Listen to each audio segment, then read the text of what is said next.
ठीक है, स्टार्ट करते हैं बेटा। ठीक है, देखिए लास्ट लेक्चर में हमने डिस्कस किया था waste minimization and resource conservation, इसको स्टार्ट किया था हमने। तो हम उसी टॉपिक को आगे कंटिन्यू करेंगे। तो स्क्रीन शेयर हो रही है बेटा सबको? स्क्रीन विजिबल है? मैं एक बार दोबारा कर देता हूँ।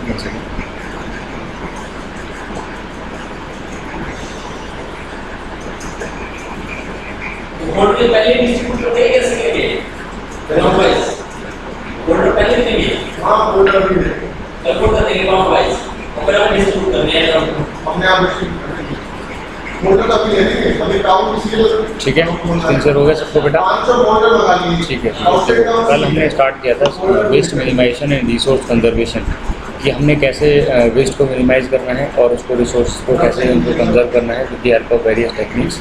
ठीक है, तो उसमें हमने कवर किया था डिफरेंट टाइप ऑफ मेथोडोलॉजी और एरो डायग्राम की हेल्प से समझा था। लाइक रिसाइकलिंग है, सोर्स रिडक्शन है, प्रोडक्ट मॉडिफिकेशन है। ये सारे कुछ हमारे टर्म्स हैं जिनको हम यूज़ करते हैं to minimise the waste.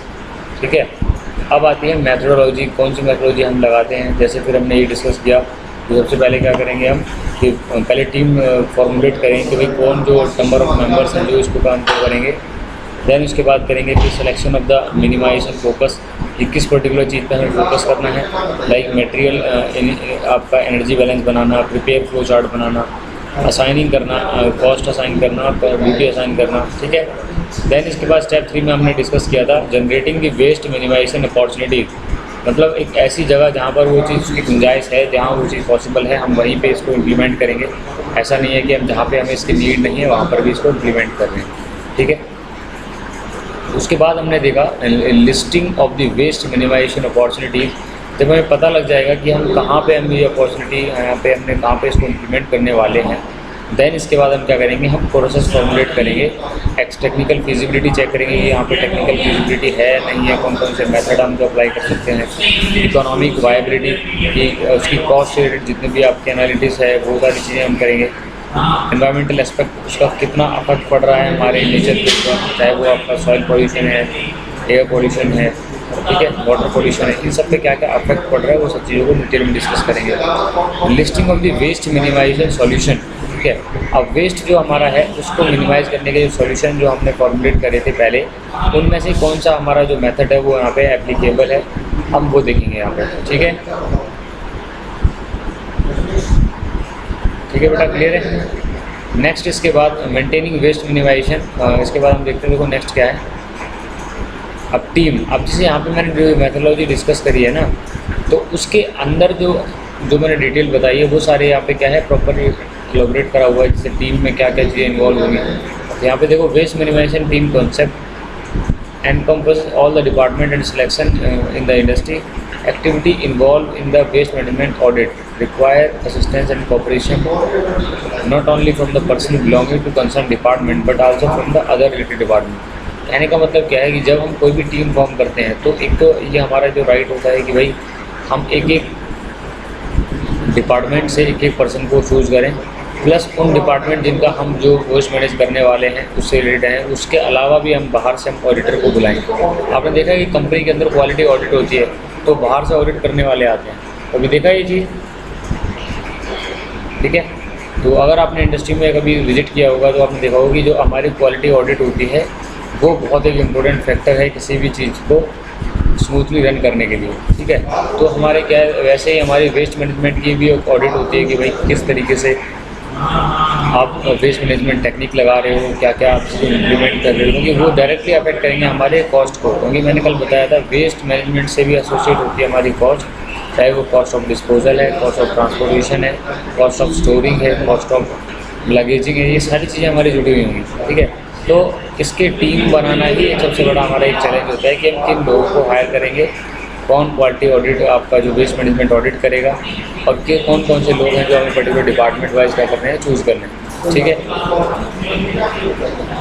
Next is list of the process steps unit operations. ठीक है, अब कौन कौन से जैसे हमारी जो बना दी हमने टीम को, कौन कौन से स्टेप्स बनाएगी, वो सारी चीज़ जो मैंने डिस्कस करी है सबको यहाँ पे डिटेल में देखो डिस्कस किया गया है। पहला है identify and select the wasteful process step. सबसे पहले हमारा टीम बनाने के बाद पहले क्या करेंगे, पहले देखेंगे कौन सा हमारा स्टेप इम्प्लीमेंट करना है। देन उसके बाद एनालाइज करेंगे प्रोसेस स्टेप को, like preparation of the flow chart, ठीक है। Make the material energy balance. Material energy balance में क्या करते हैं, इंपॉर्टेंस होता है बेसिकली ये वही कौन से हमारे जो चीज़ें हैं, लाइक वो फ्लेमेबल हैं, नॉन फ्लेमेबल हैं, प्लास्टिक है, मेटल है, ये सारी चीज़ों को डिटेल में देखेंगे, ठीक है। ये देखो ये फिगर हमारा बता रहा है बेसिकली इम्पोर्टेंट फिगर है, इसको हम हेल्प कर सकते हैं जो आपका थ्योरेटिकल एग्जाम होता है उसमें इसको ड्रॉ करके, ठीक है। ये क्या बता रहा है, देखो रॉ मटेरियल इनकमिंग हुआ, ठीक है, प्रोसेस और यूनिट ऑपरेशन हुआ, उसके बाद हमारा गैसेज एमिशन निकल रहा है, प्रोडक्ट भी निकल रहा है, बाई प्रोडक्ट भी निकल रहे हैं, वेस्ट वाटर भी निकल रहा है, लिक्विड वेस्ट भी निकल रहा है, सॉलिड वेस्ट भी निकल रहा है, और इसमें से कुछ चीज़ हमने रिसाइकल भी कर दी है और रीयूजेबल वेस्ट भी निकल रहा है। यानी कि देखो एक पार्ट के प्रोडक्शन को हम कितने ज़्यादा डिफरेंट प्रोसेस में हम इसको देख रहे हैं। मान लो आपको बनाना है बाइक, तो बाइक बनाने के लिए आपने सिंपल रॉ मटेरियल लिया, तो उस हेलो हाँ बेटा बैकग्राउंड नॉइस है तो आप एक बार म्यूट कर लो। देखो ये जो फिगर बता रहा है कि आप किसी चीज़ को बनाने के लिए आप रॉ मटेरियल लेते हो, तो लेकिन उससे निकलने वाले कितनी भी चीज़ें हैं वो चीज़ें आपको इजीली डिस्कस कर सकते हो with the help of arrow diagram, ठीक है। आप रॉ मटेरियल को डायरेक्ट प्रोडक्ट में कन्वर्ट नहीं करते, उसके साथ साथ बहुत सारे एक्टिविटीज़ होती हैं जो कि हमारी नॉन डिज़ायरेबल हैं, बट उनको हम अवॉइड नहीं कर सकते।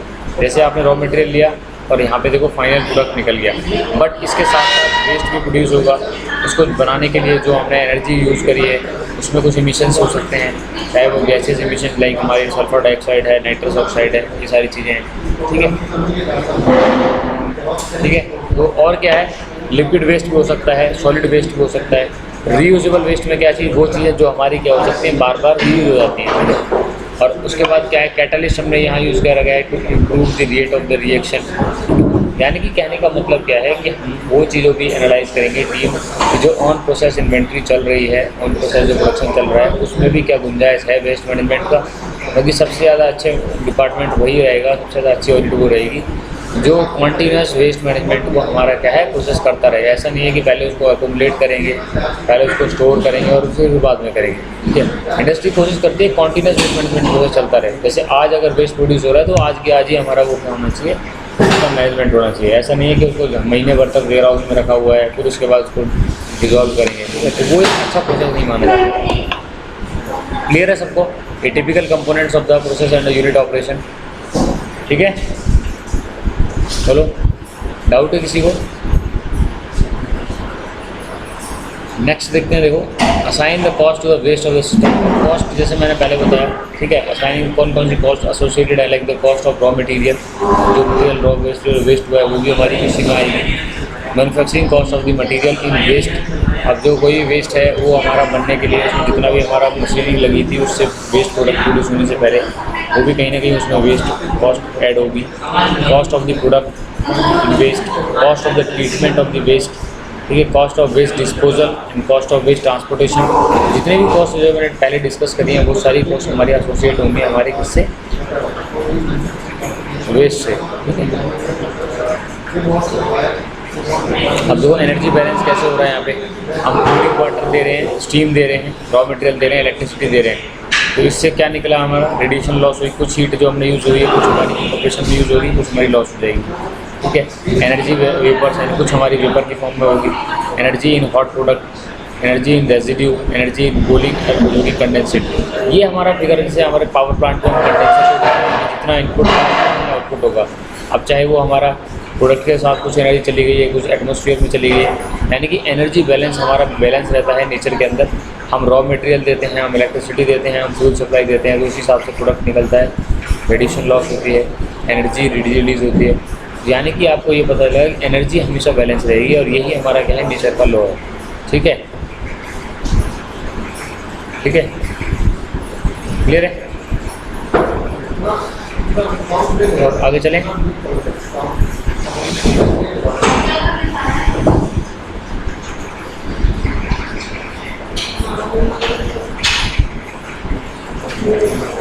Review of the process. What is the meaning of review? तो बच्चा बता सकता है कि रिव्यू का मीनिंग क्या होता है? व्हाट इज रिव्यू है, बताइए।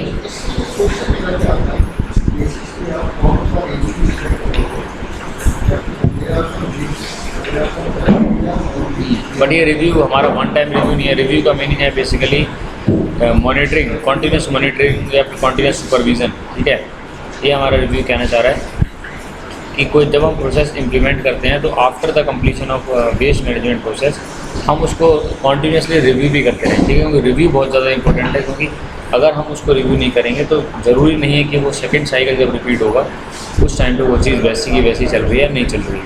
ठीक है,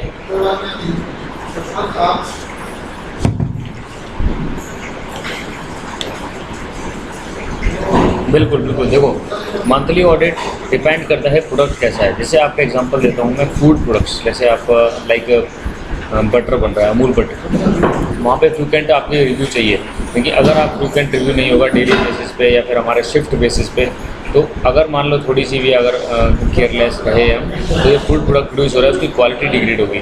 तो अल्टीमेटली क्या है, हमारी कंपनी की जो गुडविल है वो वेस्ट होगी। ठीक है, तो वैसे ही इंडस्ट्रियल अगर मैं बात करूँ तो इंडस्ट्री में क्या होता है, तो वीकली होता है ऑडिट या मंथली हो रहा है। ठीक है, ईयरली तो नहीं बोल सकते, ईयरली क्वालिटी ऑडिट या फिर मतलब मंथली ही होते हैं नॉर्मली। ईयरली बहुत रेयर कोई कंपनी है जो ईयरली कराएगी, क्योंकि एक ईयर बहुत ज़्यादा टाइम पीरियड हो जाता है और ह्यूमन टेंडेंसी होती है कि कैसे भी हम क्या है अपना इन सब चीज़ों से बचें। बट हम इस चीज़ों को हम फॉलो करते हैं कंपनी के अमेंडमेंट के अंदर, कंपनी के कॉन्स्टिट्यूशन के अंदर। की कोई चीज़ हमारी अगर लिखी हुई है कि भाई इस डेट पर रिव्यू होना है तो होना है। ठीक है, बिकॉज अगर ये चीज़ें रिजेक्ट नहीं होंगी तो कहीं ना कहीं हमारी प्रोडक्ट की जो क्वालिटी है वो सफ़र करेगी। क्लियर है? तो रिव्यू एक बहुत इंपॉर्टेंट फैक्टर है।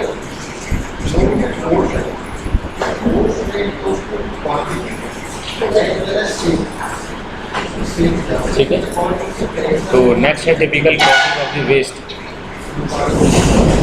बस, ठीक है, typical cause of the waste, poor housekeeping.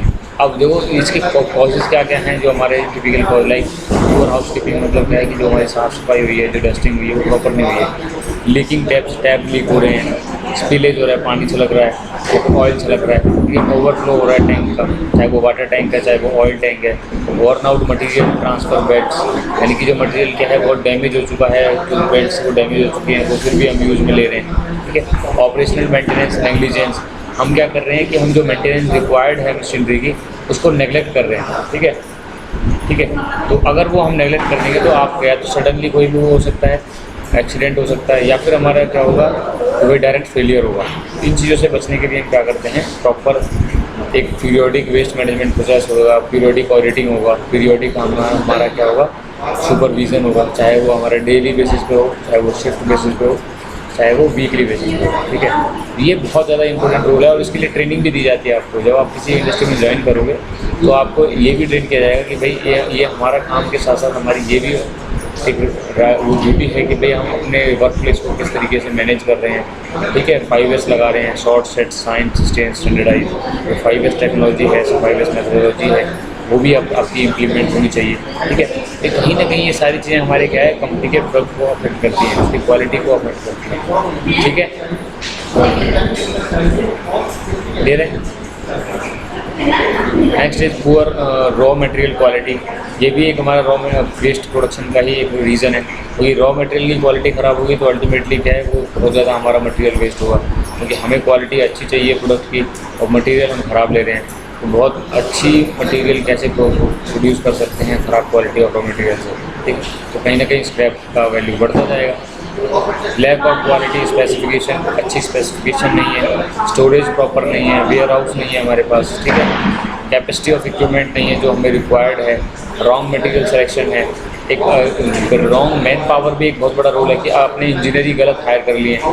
मान लो आपने कोई जो मेट्रोलॉजी की लैब लगानी है उसके लिए आपने हायर कर लिए कोई दूसरी ब्रांच के इंजीनियर, वो सिर्फ लिपापोती करेंगे, वो एक्चुअल में काम करेंगे नहीं, वो जो चीज़ डिज़ायरेबल है प्रोडक्ट के लिए। यानी कि क्या है, हर चीज़ हमारी डायरेक्टली अफेक्ट कर रही है प्रोडक्ट को, और वो अगर थोड़ा सा भी अगर हमारे केयरलेस हुए तो हमारा वेस्ट जो प्रोडक्शन है वो वेस्ट प्रोडक्शन वो बढ़ जाएगा डे बाई डे। ठीक है, और ये हो भी रहा है डे बाई डे। ठीक है, और जो हाई आपकी जैसे MNCs हैं, हाई टर्नओवर कंपनी है, वो इस चीज़ पे काम भी करती हैं by with the help of good techniques, with the help of good waste management audits. ठीक है, quality audits, monitoring and supervision, तो ये सब का एक अलग रोल है अपना इंडस्ट्री में। ठीक है बेटा, ठीक है। इनएडुकेटली ट्रेन पर्सनल, ये भी जैसे मैंने बताया कि अगर जो हमारे जो एम्प्लॉयज़ हैं वो ट्रेन नहीं है, ठीक है, तो उनकी जॉब इनसिक्योर्ड है तो भी काम नहीं करेंगे, ट्रेनिंग फैसिलिटी नहीं है उनके पास, ठीक है। कॉन्ट्रैक्ट पे अगर लगे हुए हैं वो, उनको पता है कि भाई जॉब तो परमानेंट है नहीं, तो वो काम भी उसी हिसाब से करेंगे, ठीक है। तो उसी हिसाब से आपका प्रोडक्ट की क्वालिटी होगी, उसी हिसाब से आपका वेस्ट प्रोडक्शन होगा। एक केयरलेस वर्कर है वो ज़्यादा वेस्ट प्रोड्यूस करेगा, एक बिल्कुल अटेंटिव है, काम को लेके बिल्कुल ईमानदार है, अपने ऑनेस्ट है, तो वो बिल्कुल अच्छे से काम करेगा, परफेक्ट करेगा, वेस्ट कम से कम प्रोड्यूस करेगा। जो स्टैंडर्ड वेस्ट है वो तो निकलेगा, बट ऐसा नहीं है कि उसको अननेसेसरी उसको वेस्ट कर रहा है। क्लियर है सब कुछ, ठीक है।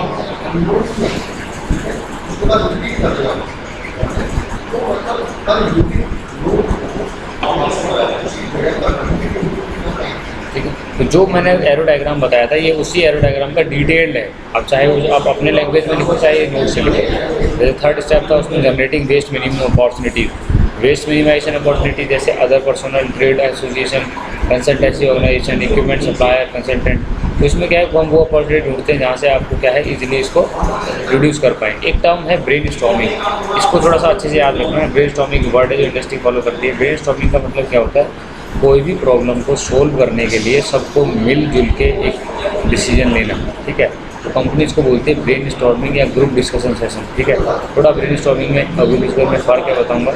जीडी में क्या होता है, सब उसके ऊपर अपनी राय देते हैं और उस पर कंक्लूजन लेते हैं। ब्रेन स्टॉर्मिंग में क्या होता है, पहले हम टॉपिक बताते हैं कि ब्रेन स्टॉर्मिंग का ये टॉपिक है, सब लोग अपने अपने माइंड में जो आएगा वो एक पेपर पे लिखेंगे, ठीक है। अपने उससे लेके सुझाव लिखेंगे, कुछ रेक्टिफिकेशन लिखेंगे, फिर वन बाय वन उस पर डिबेट होगी, ठीक है, आपने जो लिखा है, और फिर लास्ट में जाके कंक्लूजन पे निकलेंगे कि भाई ये हमारा ये है, ये हमने इस टेक्नोलॉजी आगे फॉलो करनी है। समझ आया व्हाट इज़ ब्रेन स्टॉर्मिंग। ये सेशन बहुत होता है इंडस्ट्री में, वीकली, मंथली, ईयरली, ठीक है। चेयरमैन करते हैं, बोर्ड ऑफ डायरेक्टर करते हैं, सीईओ करते हैं, मैनेजिंग डायरेक्टर करते हैं। क्लियर है कि क्या प्रॉब्लम फेस कर रहे हैं डिपार्टमेंट के अंदर, उसको कैसे सॉल्व करना है। और ये छोटे लेवल पे कर सकते हो, बड़े लेवल पे भी कर सकते हो, ठीक है। What is brain storming. तो ब्रेन स्टॉर्मिंग में क्या होता है, सभी जैसे कोई पर्टिकुलर प्रॉब्लम फेस कर रहे हैं डिपार्टमेंट वाले, तो हम सबको बुलाएंगे, फिर उसके बाद एक बार डिस्कस करेंगे कि भाई ये हमारा जो प्रॉब्लम है, फिर उसके ऊपर सब लोग अपने एक नोट पैड पे हम उसके बारे में लिखेंगे कि भाई ये प्रॉब्लम है, ये फिजिबिलिटी होनी चाहिए। फिर वन बाय वन सबके व्यूज़ लिए जाएंगे और फिर लास्ट में जाके हम कलेक्टिव एक डिसीजन लेंगे कि भाई ये चीज़ें करेंगे तो हमारे ये सारी चीज़ें हम रिजॉल्व कर सकते हैं। That is known as brainstorming. Basically इसका फ़ायदा होता है कि हम हर बंदे के, हर इंसान के, हर एम्प्लॉय के व्यूज़ को इन्वॉल्व करें, उसके आइडिया को सुने और उसके बाद एक कलेक्टिव डिसीजन लें, ठीक है। तो ये बेनिफिशियल है ना ये। अगर इसको नहीं होगा तो क्या होगा,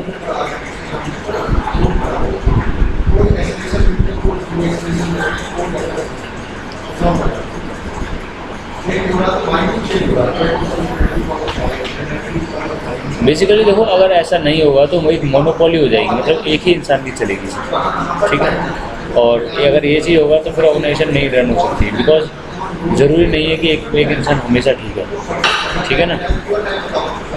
एक बार जो हमारे एम्प्लॉयज़ होते हैं, जो आपके जो बॉस होते हैं, लोअर लेवल एम्प्लॉय होते हैं, वो भी एक अच्छा आइडिया दे देते हैं, समझा। कहीं ना कहीं इसका बहुत ज़्यादा वेटेज है, तो इसीलिए हम क्या करते हैं, ब्रेन स्टॉर्मिंग सेशन करते हैं।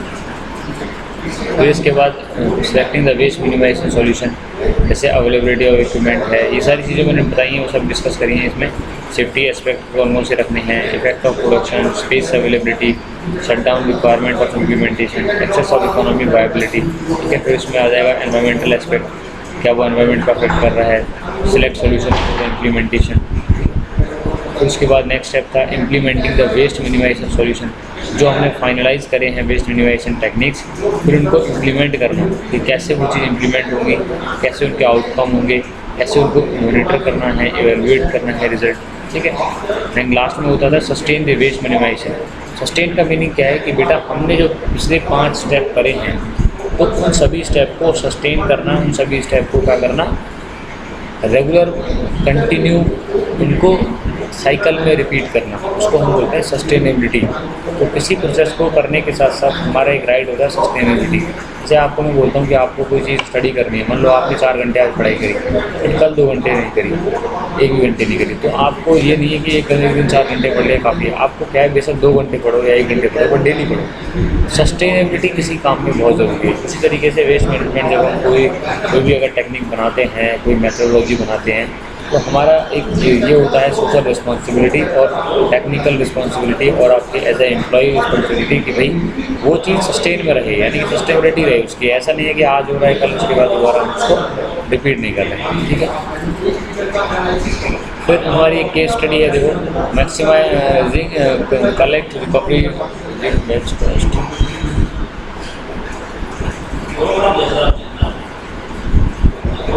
तो ये केस स्टडी है। यहाँ पे क्या है, हमारी एक कलेक्ट रिकवरी है, हम उसको पूरी कंपनी के बारे में डिटेल दे रखी है, ठीक है। उसका नाम है जैसे लीड क्रिस्टल ग्लास वर्क, ये कोई कंपनी है जिसका कुछ नाम है, ठीक है। और इसके लिए आप कोई भी कंपनी का एक सर्वे ले सकते हो। और इन्होंने देखा कि अगर हम केस स्टडी करेंगे तो हमने देखा कि इससे वेस्ट मिनिमाइजेशन टेक्निक से पूरी का पूरा जो बैच प्रोड्यूस हो रहा था उसका कॉस्ट प्रोड्यूस हो गया, कहीं ना कहीं वो हमारे कॉस्ट को ज़्यादा अफेक्ट कर रहा है, ठीक है। तो हमारा जो राइट होता है कि ठीक है, हमारा जो राइट होता है कि एक तो हम इसको मॉनिटर करें, और इससे बेनिफिट ये रहेगा कि एक टाइम के साथ साथ हमारे जो बैच प्रोड्यूस हो रहे हैं उनका कॉस्ट बहुत ज़्यादा रिड्यूस हो जाएगा, ठीक है। इसका बहुत बड़ा एडवांटेज है। ये केस स्टडी आप लोगों के होमवर्क है, 2 पेज की केस स्टडी है। ये 13.4 से लेके आपका ये 2 पेज है, इसमें देखो पूरी केस स्टडी लिखी हुई है। आपको एक केस स्टडी आपने रीड करनी है, नोट्स मैंने शेयर कर दिए हैं क्लासरूम के ऊपर, ठीक है। तो कोई भी अगर डाउट होगा इस पर्टिकुलर टॉपिक से ऊपर, वो आपने नेक्स्ट लेक्चर में डिस्कस करना है। और इससे पहले जो मैंने डिस्कस किया है वेस्ट मिनिमाइजेशन और वेस्ट मिनिमाइजेशन मेथोडोलॉजी, ये इंपॉर्टेंट है आपके एग्जाम पॉइंट ऑफ व्यू से, इवन गेट के एग्जाम पॉइंट ऑफ व्यू से। गेट अगर आप ESC का एग्जाम है, गेट का एग्जाम दोगे आप नेक्स्ट ईयर, या फिर अभी करंट में जिन्होंने भरा हुआ है गेट का एग्जाम, उसमें ज़्यादा पूछते हैं क्वेश्चन इन्वायरमेंट के यहाँ से, ठीक है। वेस्ट मिनिमाइजेशन मेथोडोलॉजी या फिर स्टेप्स पूछ लेते हैं। सिर्फ बेसिक थ्योरेटिकल क्वेश्चन आता है, 1 या 2 क्वेश्चन आएगा, बट बनता जरूर है क्वेश्चन। तो इन क्वेश्चनों को करने के लिए आपको बेसिस पता होना चाहिए, तब हम इसको आगे चलेंगे, ठीक है। क्लियर है डाउट किसी को बेटा? तो वेस्ट मिनिमाइजेशन एक इम्पोर्टेंट टॉपिक है हमारे एग्जाम पॉइंट ऑफ व्यू से, उसको बार बार आपने क्या है रिवाइज करना है। देन इसके बाद हम नेक्स्ट टॉपिक पे चलेंगे, that is landfill design and how to landfill the waste. कैसे उसको करेंगे, कैसे ज़मीन में उसको दबाना है, क्या लेयर्स बनानी है। उसके बाद हमारी यूनिट खत्म हो जाएगी, ऑलमोस्ट अभी भी खत्म हो चुकी है, क्योंकि हमने एक चैप्टर लैंडफिल का ऑलरेडी डिस्कस कर लिया, ठीक है। क्लियर है? ओके, ठीक है।